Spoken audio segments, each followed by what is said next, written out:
Well, that's an interesting way to look at it. We certainly are not invincible, invulnerable, or immune to attack any longer. And we're very vulnerable here inside the United States, thanks to our open borders and more than 52 million people now residing inside the United States who were never born in the United States. We've got a lot of problems, and societal cohesion is much lower than I think it's ever been. This is not the same population that responded, let us say, to Pearl Harbor. We're not the same country we were in 1990 or 91. The armed forces, again, do not have the depth in terms of structure and experience. And more important, I would argue, we don't have the arsenals, in other words, the stocks for logistics and munitions and missiles and rockets that we had in the past. And we don't have the capacity to surge very much.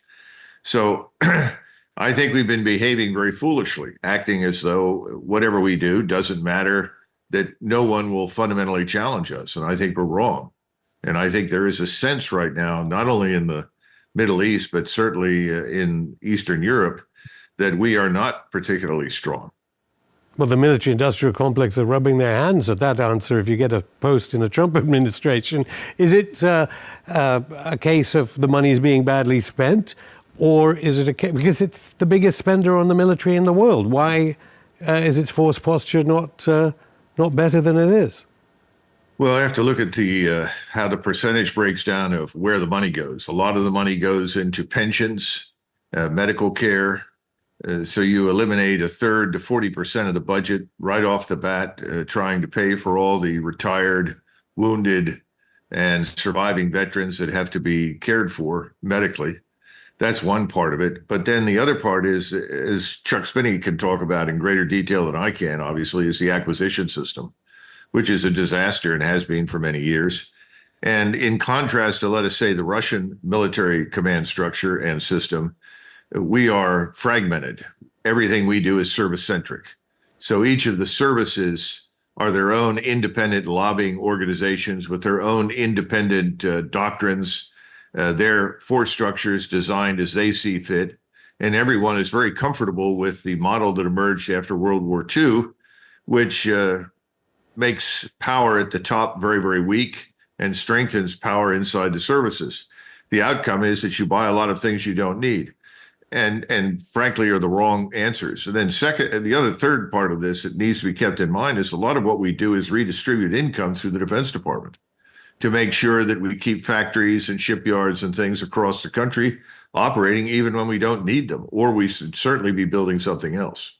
Bizarrely, Blinken and Sullivan and Lloyd Austin are quite open about it. I've never heard the administration be so open about it, saying that military spending is not about military strategy, it's about military Keynesianism. Do you think they understand what you're saying when they parade around the world talking about important geopolitical issues, that the United States is militarily weak?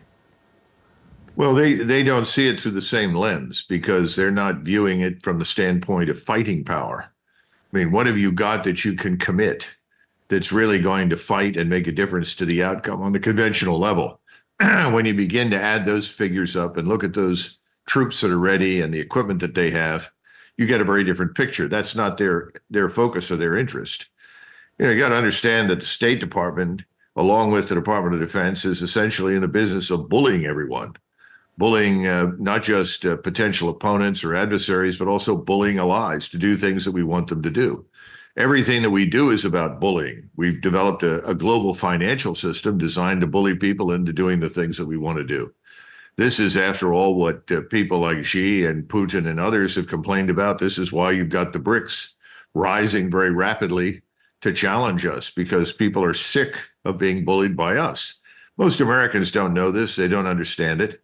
And they cheer. When we talk about war, people have no idea what war means. I mean, I don't know how many times I've talked to people that seem to think that war is something that only happens on other people's soil. So when someone announces, well, we bombed Syria, we bombed Libya, we bombed Sudan, everybody goes, oh, that's great. Or they think their greatness as a nation is being demonstrated by bombing hapless opponents that can't really defend themselves over issues that, for the most part, are irrelevant to us. So it's a complex problem, and it's not surprising that we are reaching the point of implosion. We're overly stretched. We're reaching that destiny that Paul Kennedy talked about in his great book, The Rise and Fall of Great Powers. A lot of the things that I'm saying, you could have said about the Spanish state and its military towards the end, and for that matter, about the British. So who is running the government of the United States of America right now? Now we're getting to the meat of the problem. That's the critical question. And it's clearly not the people you see on television. They are convenient facades, and behind them stand these unknown, anonymous people. Many of them are simply huge donors. Most of them are American, some of them are not. I mean, it's not a secret by any means that Jake Sullivan and the President of the United States have periodically taken long phone calls from George Soros. As I said the other day, I'd really like to get a hold of the White House phone log over the last 4 years and find out who's been making what decisions. I mean, even when Trump was in office, he made the decision to appoint John Bolton as his national security advisor, someone he did not want and personally disliked and did not agree with. But he received a call from Mr. Adelson, Sheldon Adelson, who was his biggest campaign donor. And Adelson said, please appoint Bolton. And ultimately, Donald Trump complied. Well, I think you have the same thing going on behind the scenes in the White House and obviously on the Hill. Yeah, John Bolton's been on this show a few times. People can watch our interviews with him. Of course, Donald Trump said later that he just wanted him in there to know what he was thinking. But of course, now Trump is being financed by Miriam Adelson, Sheldon Adelson's widow. No sympathy with these politicians, given that it costs $1 billion or more to become president. So they've got to get the money from somewhere, and they've got to negotiate that power play with rich oligarchs, because that's the system in the United States. Well, the Republic as an institution has reached entropy. Remember that the Constitution was devised in the late 1780s, and the Constitution and the government together were designed for a population of perhaps 3 million, overwhelmingly English-speaking Protestants, 80% of whom were from the British Isles, and whoever wasn't came from Germany or Scandinavia and parts of France. The population has changed. The nation has grown to enormous size. Yet we cling to this old form of government. It shouldn't be surprising to anybody that it has been overcome by events, overcome by the economy that it manages, overcome by the money that it cannot control. So we're at the end of a long cycle. We need to go through a long period of, I would argue, reform and retrenchment to deal with the problems and the issues that we have at home. But instead, we are being driven overseas. And this is not because this is something the American people want. If you go back through the polling data that starts before the First World War and leads right up until the last couple of years, the majority of Americans, whenever they are asked, always oppose overseas military interventions. They don't want it. They don't support it. So then the question is, well, then why do these things happen? Well, there is a government that doesn't respond to the American people. It responds to donors. And today, Washington is donor-occupied territory. It's as simple as that. Next week, we've got a whistleblower on who was an advisor to the chair of the Joint Chiefs of Staff. Do you think Jake Sullivan is seriously running the White House on these different issues, receiving the call that what happened in Iran, what happened in Lebanon, and then just reacting directly to it? I mean, on those attacks, I don't know what you thought of the fact that Netanyahu was in Washington, and then there was a meeting between the head of the CIA and Mossad in Rome, and then all these attacks started happening. You don't think Joe Biden has any involvement, particularly in the strategy now? No, and I think if you go back and look at Joe Biden over several decades, Joe Biden of 20 years ago or 30 years ago would never have done the things that we've seen him sign off on over the last few years. I mean, this is another point that I made. Most of these executive orders that have opened the border and created the enormous problems we have inside the country with criminality and the rule of law, essentially suspending the rule of law for all intents and purposes, releasing criminals onto the streets, and mandating the settlement of millions and millions of people about whom we know absolutely nothing. Biden would never have supported those things. So why is he doing it? Well, he's signing effectively whatever is put in front of him. He's a front. He's a facade. And people, I think, have begun to figure it out, but I don't think Americans fully grasp the extent to which their republic has been subverted largely by huge quantities of money. And right now you have the IT billionaires pushing very hard on Trump's behalf against the uniparty on the left, because right now, if you look at Trump and Kamala Harris and what they're likely to do, the only big difference between the two is his stand on immigration and the border. Okay, Colonel, Almost Colonel everything else, they're quite similar. Colonel Douglas Macgregor, I'll stop you there. More from the former senior advisor to the U.S. Secretary of Defense after this break.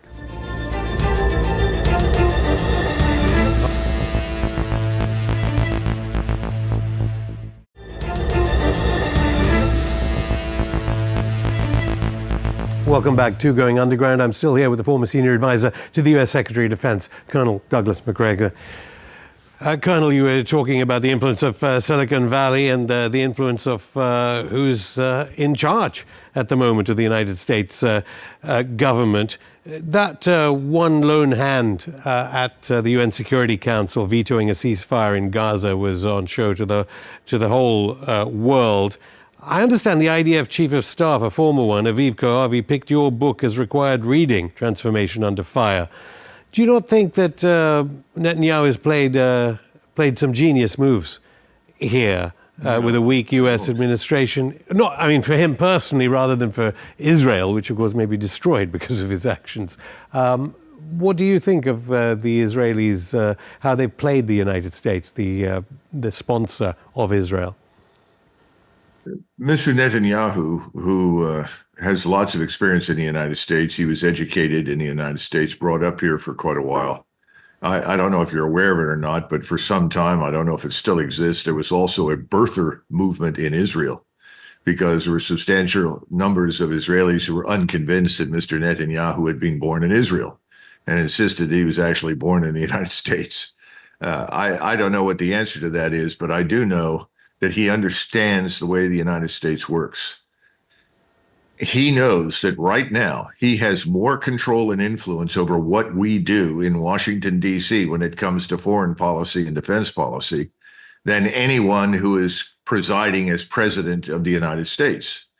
The Israeli lobby has achieved something that it set out to do many, many years ago, to effectively have the unconditional backing of the United States government for anything they want to do. So his view is this is not going to last. He's not unreasonable in the sense that he doesn't think this is a permanent condition, but he knows that he's got that kind of control right now. As a result, he is determined to make use of it, which means that this is his moment, the moment for Israel to establish permanent Israeli Jewish military political hegemony over the region, to create not only greater Israel, but to put everyone on notice that they are in charge. And he's doing this because he's confident that he has our backing.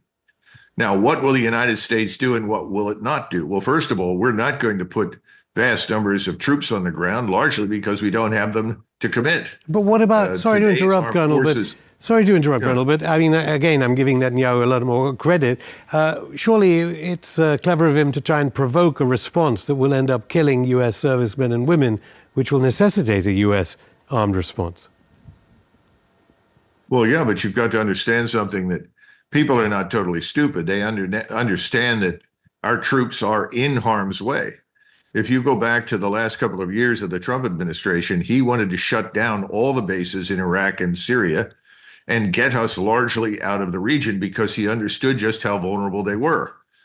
They used to be what we would call tripwires.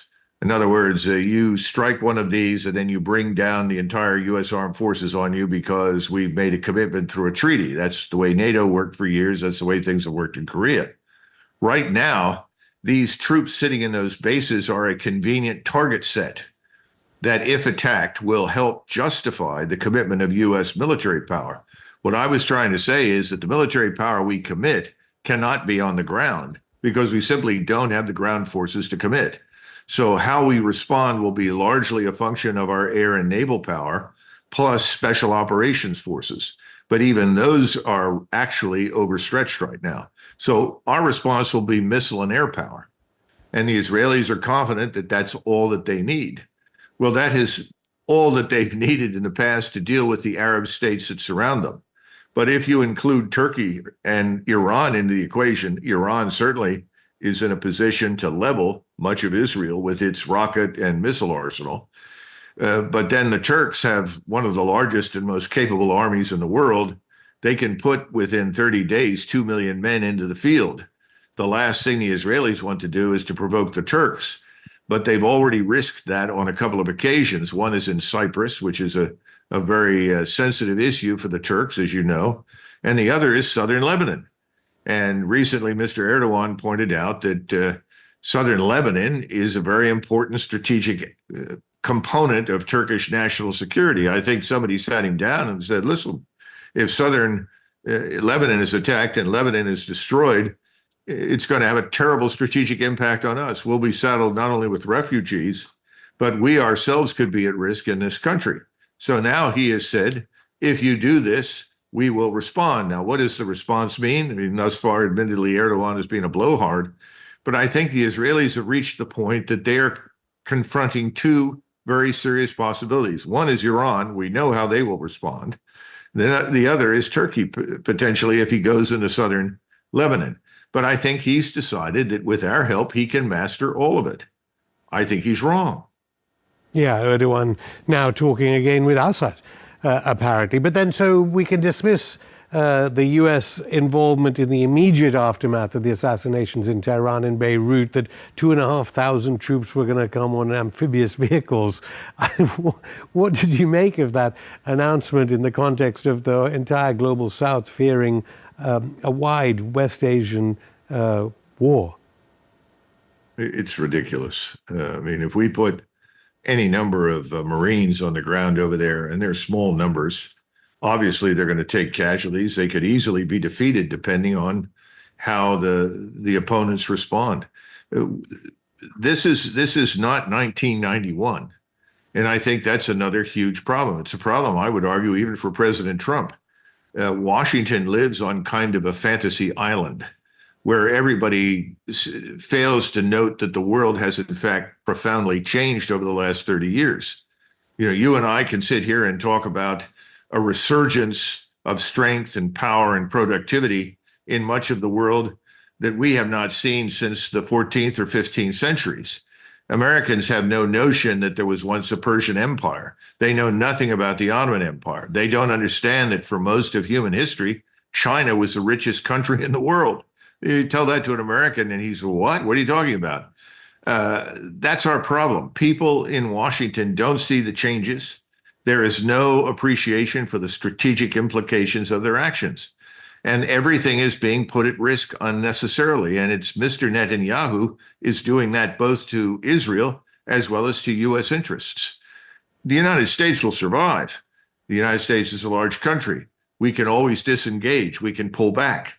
That's what we do when things don't go our way. What happened when the Vietnam War ended and we lost? We left and we never went back. We can do that because we're primarily an aerospace or naval power. The Israelis have nowhere to go. So this is a very dangerous course of action for Mr. Netanyahu. He's tempting the tiger to come in and actually eat him. Well, one part of one continent arguably may not survive to the war in Europe, the so-called old war, but obviously newer than Chinese civilization. What do you think about any impetus from Russia to try and end the war before the November elections in the United States? Well, Russia wants to end the war, and I think it ultimately will. It'll end on terms that Russia stipulate. I think the Russians have exercised a great deal of patience, and for the most part, it's paid off. The last thing Mr. Putin wants is a direct confrontation with the United States and NATO. And let's face it, the United States is NATO. So if he can avoid that, he will continue to do so. From his vantage point, he looks at various factors.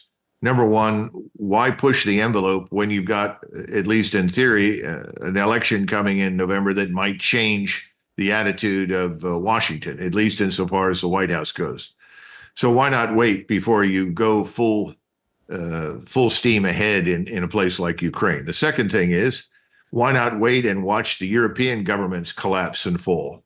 They're dealing with far more serious issues connected with immigration, deindustrialization, denationalization, essentially the destruction of the West. Why not wait a bit for that to have an effect? What is to prevent future European governments that fall from being replaced by those that say, look, we want out. We want an end to this, especially if you look at Germany, which is in a state of almost complete economic destruction. So I think he looks at those two things. And then finally, he sees that we're willing to embroil ourselves in the Middle East. Talk about being overstretched. We've been fighting on Russia's doorstep. Russia can fight all day long, all month long, and for decades on its doorstep. We cannot. I mean, it's like us fighting in Mexico. Easy. No challenge whatsoever, logistically or in material terms or military terms. That's not the case in the Middle East for us, and he knows that. We're already weakened, seriously. We've done enormous damage to ourselves in Egypt. All you have to do is look at Mr. Sisi's position. We have been doing everything in our power to help him, and we've been promising him the sky if he sticks with Israel and the United States. If he does much longer, he may not remain in power. And that's the other danger right now to many of the states that have cooperated with us in the past. If they stick with us and our policy towards Israel, they risk being removed. In other words, everything is shifting against us. And no one in Washington either cares or is interested because, after all, we're the center of the world. We're the world's great superpower. Who can challenge us? I mean, just think of the arrogance and ignorance that frames what I just said. Just finally then, and I should say, we'll have to leave it to immigration the next time we speak to you. Immigration arguably from the, as a consequence of all the US foreign policies that have been enacted. Why do you think, finally, it is that so many are now prepared to speak out? We've had, former chiefs of staff at the State Department, people advising Joint Chiefs of Staff, former officials. Why is it so many more people are now willing to speak out that we never had before against these policies that, say, Anthony Blinken and Jake Sullivan have been talking so loudly about these past 3 or 4 years? I think because conditions are very serious, and they realize that the future of our republic and our way of life here in the United States hang by a thread. I think they know that. But it really makes no difference what I say or what they say. What makes a difference is what the American people opt to do. And unfortunately, when you deal with great powers like the United States, history teaches until the population itself suffers, not a great deal will change. Until we see people at home harmed directly as a result of the things we do overseas, until we see our standard of living fall apart, our prosperity collapse, I don't think most Americans will be moved to do much. And that's why I was trying to get the point across that right now, if you look at the people that President Trump wants to install in places like the State Department, the Department of Defense, and other key cabinet posts, you look at the people that are there now, well, they'll be different people. But really, the thinking about the rest of the world isn't all that much different. That's the problem. So you have one candidate who sits in the middle who really could be an agent for substantial change, and he's actively suppressed by the mainstream media and the power structure, and that's RFK Jr. I'm not sure he can make it as a result. So you've got the uniparty versus him. And so you pick a wing of the uniparty. You pick the Trump wing or you pick the Kamala wing. Which one do you want? Except RFK Jr. on Israel, of course, which is dependable by the deep state. Colonel Douglas Macgregor, thank you. Thank you, too.